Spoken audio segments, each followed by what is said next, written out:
ආයුබෝවන් දුවේ පුතේ Learn with Hima YouTube channel එකට ඔයාලා හැමෝම ඉතාම ආදරෙන් පිළිගන්නවා. ඉතින් අදත් වෙනදා වගේම ඉතාම වැදගත් වීඩියෝවක් අරගෙනයි මම ආවේ. ඒ තමයි සාමාන්‍ය පෙළ ප්‍රායෝගික පරීක්ෂණය කොහොමද සැකසෙන්නේ සහ ඔබ එයට සූදානම් වන්නේ කොහොමද කියන එක. ඉතින් මේ වෙනකොටත් පාසලේදී සංගීතය හදාරන ඔබ දන්නවා සාමාන්‍ය පෙළ විභාගයේදී ඔබගේ සංගීතමය දැනුම සහ ඔබට තියෙන සංගීතමය හැකියාව මැනීමේ ක්‍රමවේද දෙකක් තියෙනවා.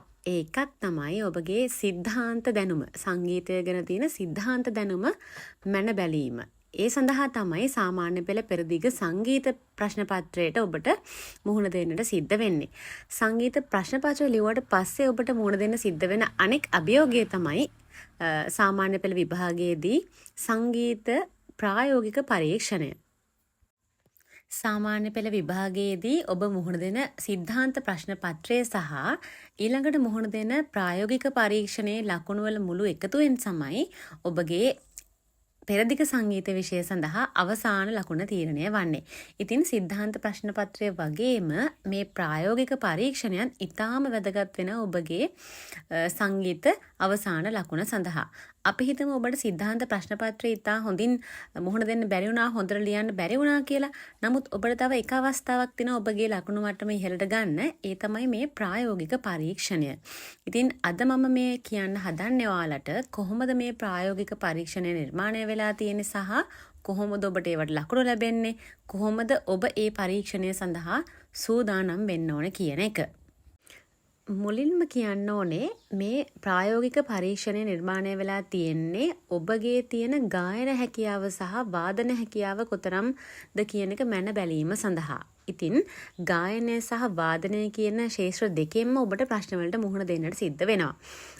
මේ වෙනකොටත් ඔබ දැනුම්වත් වෙලා ඇති මේ ගායනය සහ වාදනය කියන ක්ෂේත්‍ර දෙකෙන් Taman ඉතා දක්ෂ ක්ෂේත්‍රය ප්‍රධාන විෂය කරගෙන ප්‍රධාන ක්ෂේත්‍රය කරගෙන මේ පරීක්ෂණයට මුහුණ දෙන්න පුළුවන්. අපි හිතමුකෝ මම ගායනය ප්‍රධාන ක්ෂේත්‍රය විදිහට තෝරගත්ත කියලා.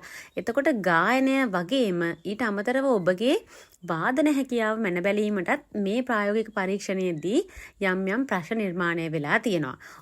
අපි හිතමු ඔබ වාදනය ප්‍රධාන කරගෙන මේ ප්‍රායෝගික පරීක්ෂණයට මුහුණ දෙනවා නම් ඔබට අනිවාර්යයෙන්ම ගායනය මැන බැලීමේ ප්‍රශ්න කිහිපයකටත් මුහුණ දෙන්න සිද්ධ වෙනවා.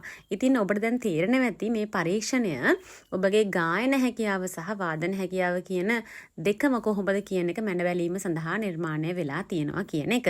ඔබ ප්‍රධාන ක්ෂේත්‍රයේ විදිහට වාදනය තෝරගත්තොත් ඔබට පුළුවන් ගිටාර්, වයලින්, සිතාර්, දිල්රුබා, ඉස්රාජ්, මැන්ඩලින්, පටනලා, සරෝද් සහ සන්තූර් කියන භාණ්ඩ එකක් තෝරාගෙන ඒ වාදන ක්ෂේත්‍රය සඳහා විභාගයට මුහුණ දෙන්න. හොඳයි. අපි දැන් බලමු මේ ප්‍රායෝගික පරීක්ෂණය කොහොමද නිර්මාණය වෙලා තියෙන්නේ කියලා. මේ ප්‍රායෝගික පරීක්ෂණයේදී ප්‍රධාන ප්‍රශ්න 6කට ඔබට මුහුණ දෙන්නට සිද්ධ වෙනවා. එතනින් පළමුවෙනි පරීක්ෂණය තමයි ශ්‍රවණ පරීක්ෂණය. ශ්‍රවණ පරීක්ෂණය සඳහා ඔබට ලකුණු 12ක් ලැබෙනවා. දෙවැනි පරීක්ෂණය තමයි රාගධාරී ගායන වාදන ප්‍රායෝගික ක්‍රියාකාරකම් ප්‍රශ්නය. මෙතනදී ඔබට ලකුණු 20ක් ලැබෙනවා. තුන්වෙනි ප්‍රශ්නය තමයි රාග සහ ස්වර ඥානය පිළිබඳ ප්‍රායෝගික ක්‍රියාකාරකම්. මේ සඳහා ඔබට ලකුණු 12ක් ලැබෙනවා. හතරවෙනි ප්‍රශ්නය තමයි ව්‍යාවහාරික සංගීතාංග පිළිබඳ ප්‍රායෝගික ක්‍රියාකාරකම්. මේ වෙනුවෙන් ඔබට ලකුණු 16ක් ලැබෙනවා. පස්වෙනි ප්‍රශ්නය ජනගී පිළිබඳ ප්‍රායෝගික ක්‍රියාකාරකම්. මේ සඳහා ඔබට ලකුණු 16ක් ලැබෙනවා. අවසාන ප්‍රශ්නය තමයි වාදනය පිළිබඳ ප්‍රායෝගික ක්‍රියාකාරකම්. මෙන්න මේ අවසාන ප්‍රශ්නය සඳහා ඔබට ලකුණු 24ක් ලැබෙනවා. ඉතින් මේ ප්‍රශ්න 6ම මුහුණ දෙන ඔබට සම්පූර්ණ ලකුණු 100න් තමයි ලකුණු ලැබෙන්නේ. ප්‍රායෝගික පරීක්ෂණයේදී මුහුණ දෙන්න හම්බ වෙන පළවෙනි පරීක්ෂණය තමයි ශ්‍රවණ පරීක්ෂණය. මේ පරීක්ෂණය සඳහා ඔබට ලකුණු 12ක ප්‍රමාණයක් ලැබෙනවා. ඉතින් මේ පරීක්ෂණයේ තව අනු ප්‍රශ්න කිහිපයක් තියෙනවා. එයින් පළවෙනි ප්‍රශ්නය තමයි ඔබගේ ස්වර ඥානය මැන බැලීම. ඒ සඳහා ඔබට ලකුණු 4ක් ලැබෙනවා. මේ ස්වර ඥානයේ ප්‍රශ්නෙට උත්තර දෙන්න ඔයගොල්ලන්ට පොඩි කොලයක් පරීක්ෂක මණ්ඩලය විසින් මේ අවස්ථාවේදී ලබා දෙනවා මේ ප්‍රශ්නෙට පිළිතුර ඔබ ඒ කොලේ තමයි ලියන්න ඕනේ. බලමු අපි කොහොමද මේ ස්වර හඳුනා ගැනීම කියන එහෙම නැත්නම් ස්වර ඥානය කොහොමද මැන බැලීම සඳහා ප්‍රශ්නය හැදෙන්නේ කියලා. මෙතනදී සිද්ධ වෙන්නේ සා සිට උච්ච සා දක්වා ස්වරයක් අකාරයෙන් හෝ ලකාරයෙන් පරීක්ෂකවරයා විසින් ඉදිරිපත් කරනවා. මෙතනදී ප්‍රධාන වශයෙන්ම ශුද්ධ ස්වර විතරයි ඉදිරිපත් කරන්නේ. ඒ නිසා ඔබට පහසුවේ මේ ස්වර හඳුනා ගන්න. ඔබ දැන් අවුරුදු කිහිපයක් සංගීත ඉගෙනගෙන ස්වර ගැන හොඳ දැනුමක් ඇතුවයි ප්‍රායෝගික පරීක්ෂණයට යන්නේ. ඉතින් මෙතනදී සා ස්වරයේ සිට උච්ච සා දක්වා ස්වර 4ක් පරීක්ෂකවරයා ගැයුවට පස්සේ ඒ ස්වර 4 මොනවද කියලා හඳුනාගෙන ඔබට දීපු කොලේ සටහන් කරන්නයි තියෙන්නේ. මේ එක ස්වරයක් සඳහා එක ලකුණු බැගින් ස්වර 4ට ලකුණු 4ක් ලැබෙනවා. ශ්‍රවණ පරීක්ෂණයේදී මුහුණ දෙන්න සිද්ධ වෙන ඊළඟ ප්‍රශ්නය තමයි තාල ඥානය මැන බැලීම. ඒ සඳහා සම්පූර්ණ ලකුණු 4ක් හම්බ වෙනවා. ඉතින් මේ ලකුණු 4 හම්බ වෙන්නේ කොහොමද කියන එක බලමු.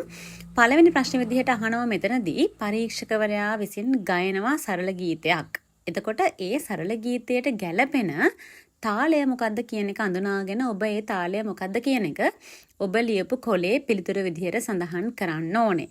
අන්න එතනට ඔබට එක ලකුණක් හම්බ වෙනවා. ඊළඟ ප්‍රශ්නය තමයි මේ නම් කරපු තාලපදය නිවැරදිව විභාග කරලා දක්වන්න ඕනේ. මේ විභාග කරනකොට ඒකේ මාත්‍රා දක්වන්න, තාල සංඥා දක්වන්න, මාත්‍රා අංක කිරීම ආදී ඕන වෙන්නේ නැහැ. නමුත් තාලපදය නිවැරදිව විභාග වලට වෙන් කරලා ලිවීම අවශ්‍ය වෙනවා. ඔන්න එතකොට තවත් ලකුණක් ඔබට හම්බ වෙනවා.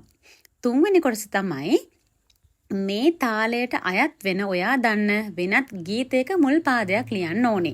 කලින් අර අපි අඳුරගත තාලෙට ගැලපෙන වෙනත් ගීතයක්. මේ ගීතවලදී ඔයගලන්ට ව්‍යාවහාරික සරල ගීතයක් ගන්න පුළුවන්, නෘත්‍ය ගීතයක් වෙන්න පුළුවන්, නාට්‍ය ගීතයක් හෝ චිත්‍රපට ගීතයක්, ටෙලි නාට්‍ය ගීතයක්, එහෙම නැත්නම් ජන ගීතයක මුල් පාදයක් වෙන්න පුළුවන්. ගැලපෙන ඕනෙම ගීතයක මුල් පාදයක් ලියන්න ඕනේ. අන්න ඒ ප්‍රශ්නෙටත් ඔබට ලකුණක් හම්බ වෙනවා. තාල ඥානය මැන බැලීමේ කොටසේ අවසාන ප්‍රශ්නය තමයි ඉහත තාලයට සමාන දේශීය තිත්‍රූපය නම් කිරීම. ඉහත තාලය කියලා මෙතෙන්ද කියන්නේ අර පරීක්ෂකවරයා ගයපු සින්දුවට ගැලපෙන අපි ලියපු තාලේ. ඒ තාලෙට ගැලපෙන දේශීය තිත්‍රූපය මොකක්ද කියලා නම් කරන්න ඕනේ ඔයා මෙතනදී. එතකොට අන්න ඒ උත්තරේට ඔයාට ලකුණක් හම්බ වෙනවා. ඔන්න ඔය විදිහට තමයි ශ්‍රවණ පරීක්ෂණයේ දෙවන අනු කොටස වන තාල ඥානය කියන කොටසේ ලකුණු 4 සැකසෙන්නේ. මේ ශ්‍රවණ පරීක්ෂණය කියන ප්‍රධාන ප්‍රශ්නේ තුන්වන කොටස තමයි ඔබගේ රාග ඥානය මැන බැලීම. ඉතින් මේ රාග ඥානය කියන ප්‍රශ්නෙටත් ඔබට ලකුණු 4ක් හම්බ වෙනවා. අපි බලමු කොහොමද මේ ලකුණු 4 ඔයාට ලැබෙන්නේ කියලා. මෙතනදී ඔයාට මුහුණ දෙන්න සිද්ධ වෙන පළවෙනි ප්‍රශ්නය තමයි පරීක්ෂකවරයා විසින් ගයනු ලබන ස්වර ඛණ්ඩ අයත් රාගය හඳුනාගෙන නම් කිරීම. ඔබ මේ වෙනකොට රාග 5ක් අධ්‍යයනය කරලා තියෙනවා. බිලාවල්, යමන්, භූපාලි, කාෆි සහ භෛරවී කියන රාග 5.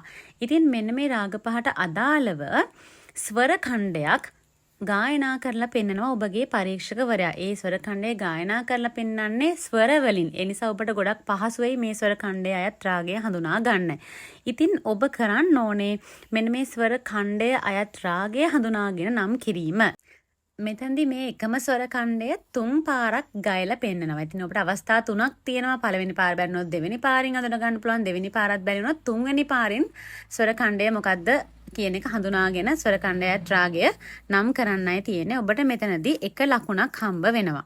ඔබට මුහුණ දෙන්න සිද්ධ වෙන ඊළඟ ප්‍රශ්නය තමයි ඔබ මේ අඳුනගත්ත රාගය අර ස්වර ඛණ්ඩය අයත් වන රාගයේ ආරෝහණ ස්වර නියමිත ස්වර සංඥා සමග ලියන්නට ඕනේ. අපි හිතමුකෝ කාෆි රාගයේ ස්වර ඛණ්ඩයක් ගායනා කළා කියලා. එතකොට අපි දන්නවා කාෆි රාගයේ ගා සහ නී කියන ස්වර කොමල වෙනවා. එතකොට හරියට ආරෝහණ ලියනකොට ඔබ ගා නී කොමල කරලායි ලියන්න ඕනේ. නිවැරදිව ලිව්වොත් ඔබට එක ලකුණක් හම්බ වෙනවා. බහිරවී රාගයේ ස්වර ඛණ්ඩයක් කියමු.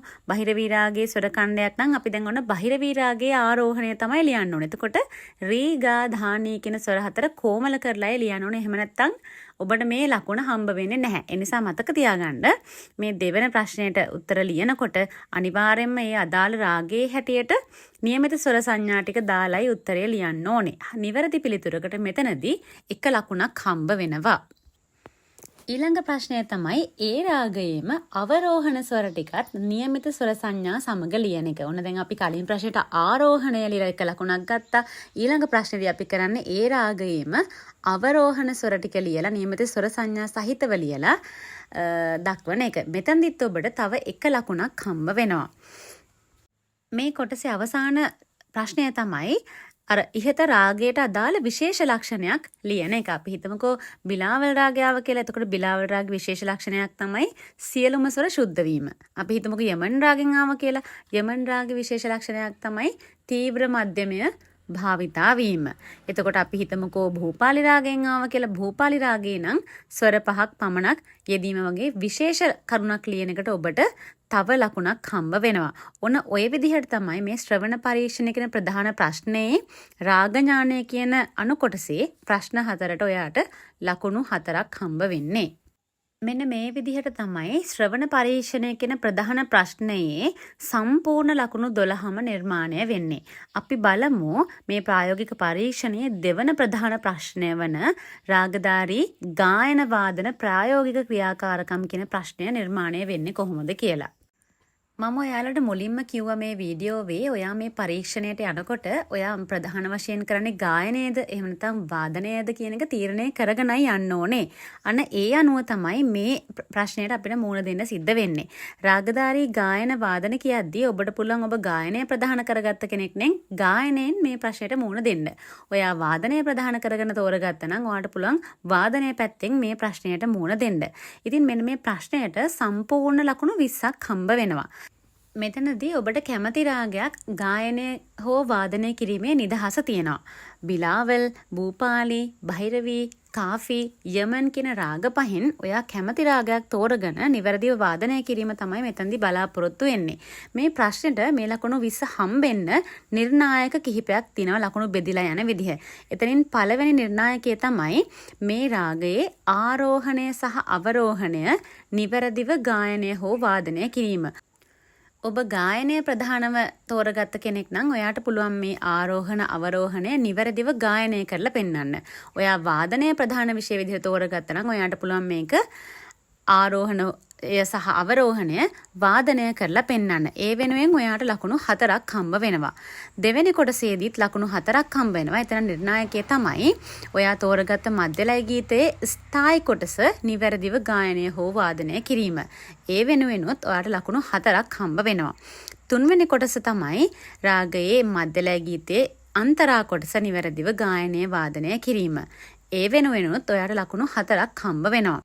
අවසාන වශයෙන් ඔයාලට තවත් ලකුණු 4ක් හම්බ වෙනවා මේ ප්‍රශ්නේ පුරාවටම ඔයා ඉදිරිපත් කරපු ගායනයේ සහ වාදනයේ තිබුණ සමස්ත ශිල්පීය කුසලතාවය. එහෙම නැත්නම් මාධූර්යයට තවත් ලකුණු 4ක් එකතු වෙනවා. එතකොට මේ ප්‍රශ්නයේ සම්පූර්ණ ලකුණු 20යි.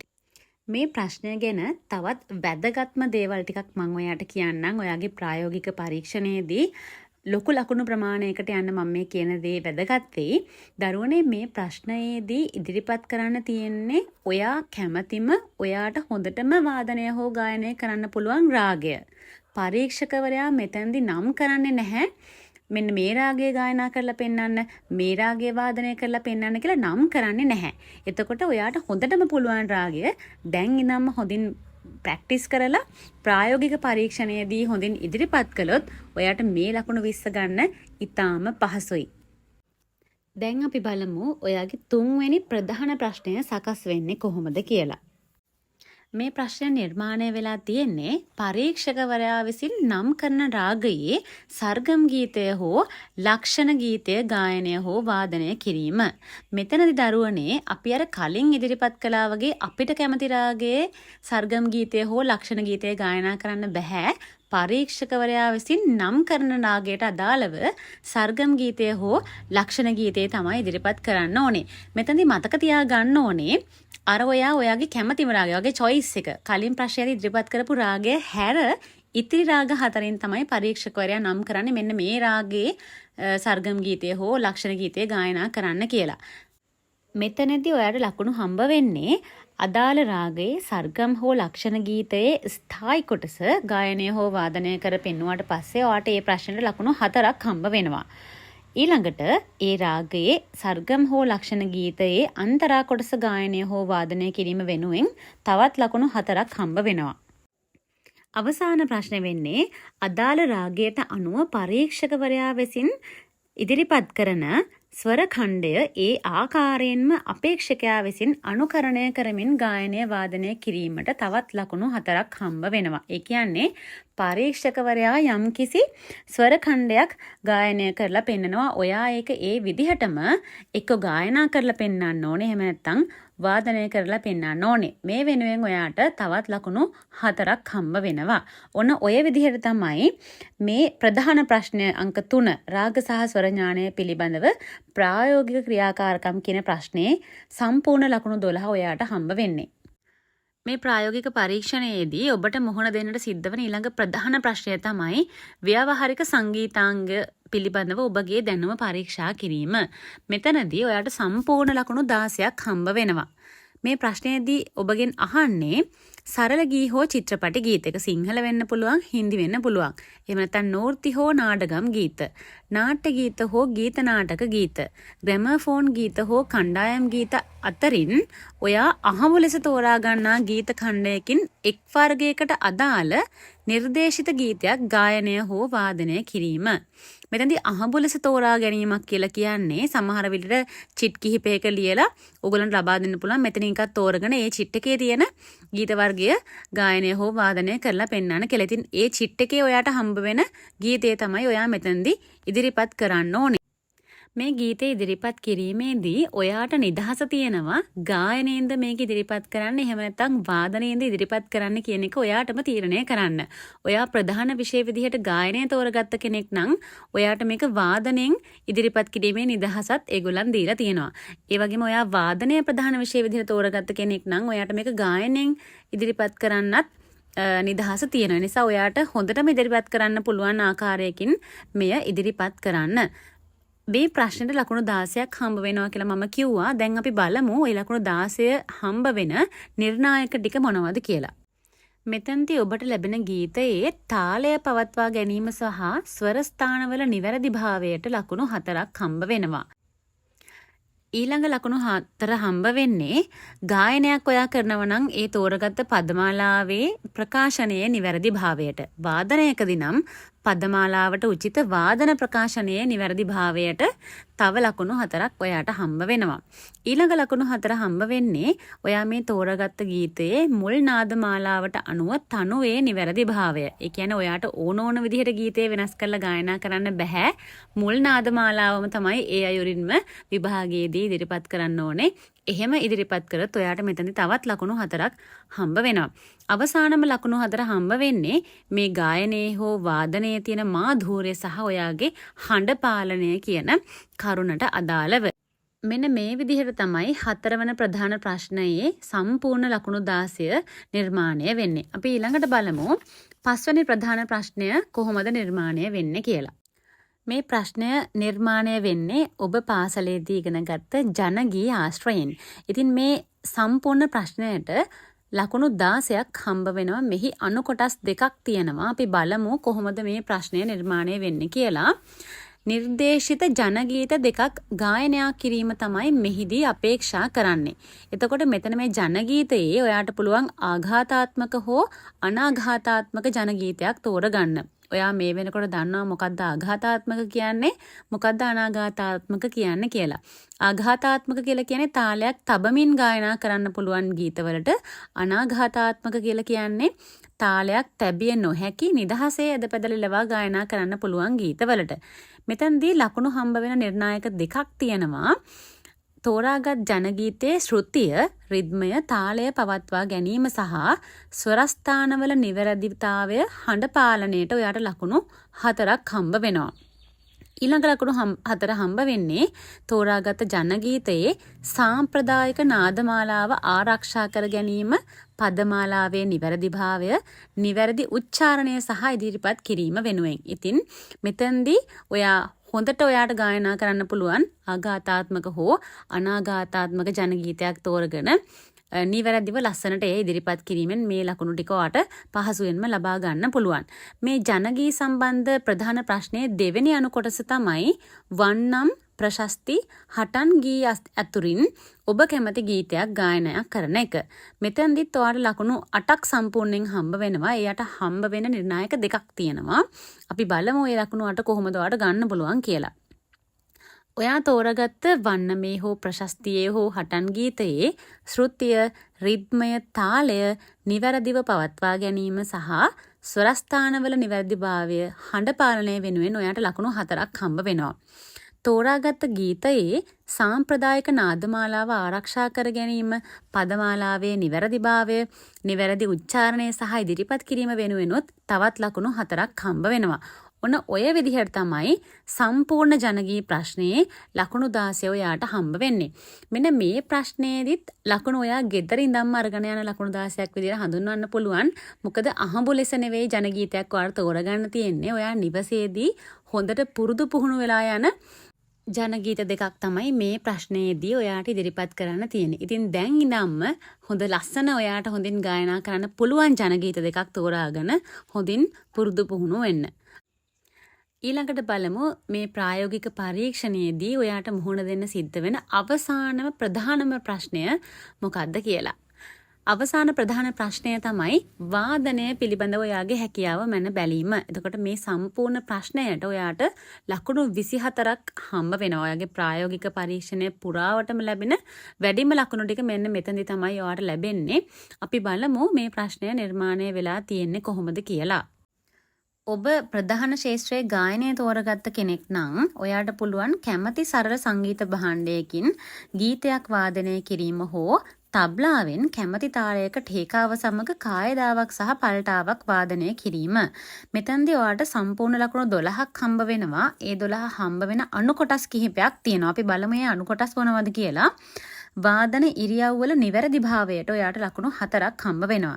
ඒ වගේමයි ස්වර ස්ථානවල අවනද්ධාක්ෂරවල නිවැරදිභාවයට ඔයාට තවත් ලකුණු 4ක් හම්බ වෙනවා. වාදන මාධුර්ය සහ විවිධ ශිල්පාංග භාවිත කිරීමේ හැකියාව අනුව ඔයාට තවත් ලකුණු 4ක් හම්බ වෙනවා. ඔන්න ඔය විදිහටයි මේ ප්‍රධාන අණු කොටසේ ලකුණු 12 ඔයාට හම්බ වෙන්නේ. ඔබ වාදනය ප්‍රධාන ශාස්ත්‍රයේ විදිහට තෝරාගත්ත දරුවෙක් නම් ඔබ කලින් කියපු ප්‍රශ්නයට මුහුණ දෙන්න සිද්ධ වෙන්නේ ගායනයෙන් හෝ තබ්ලාවෙන් කැමති තාලයක ටේකාව සමග කායදාවක් සහ පල්ටාවක් වාදනය කිරීම. ඊළඟට ඔයාට මුහුණ දෙන්න වෙන ප්‍රශ්නය තමයි ස්වර පුවරු වාද්‍ය භාණ්ඩයකින් කැමති ගීතයක් වාදනය කිරීම. මෙතනදී සම්පූර්ණ ලකුණු 12ක් ඔයාට හම්බ වෙනවා. ඒ 12 හම්බ වෙන්නේ ප්‍රධාන අණු කොටස් 3ක් යටතේ ලකුණු 4 බෙදිලා වාදන ඉරියව් ඇඟිලි හැසිරවීමේ නිවැරදි බවට ලකුණු 4ක් හම්බ වෙනවා. නාදමාලාවේ නිවැරදි භාවයට තවත් ලකුණු 4ක් හම්බ වෙනවා. වාදන මාධුර්ය ස්වර පුවරුට ආවේනික ශිල්පාංග භාවිතයට තවත් ලකුණු 4 ගානේ මේ කොටසේදීත් ලකුණු 12ක් හම්බ වෙනවා. එතකොට කලින් කියපු කොටසේදීත් ලකුණු 12යි 12යි ඔන්න අවසාන ප්‍රශ්නෙට සම්පූර්ණ ලකුණු 24ක් හම්බ වෙනවා. ඉතින් දරුවනේ මෙන්න මේ විදිහට තමයි සාමාන්‍ය පෙළ පෙරදිග සංගීතය ප්‍රායෝගික පරීක්ෂණය ප්‍රධාන ප්‍රශ්න 6ක් යටතේ ලකුණු 100ක් ලබා ගන්නට ප්‍රශ්න නිර්මාණය වෙන්නේ.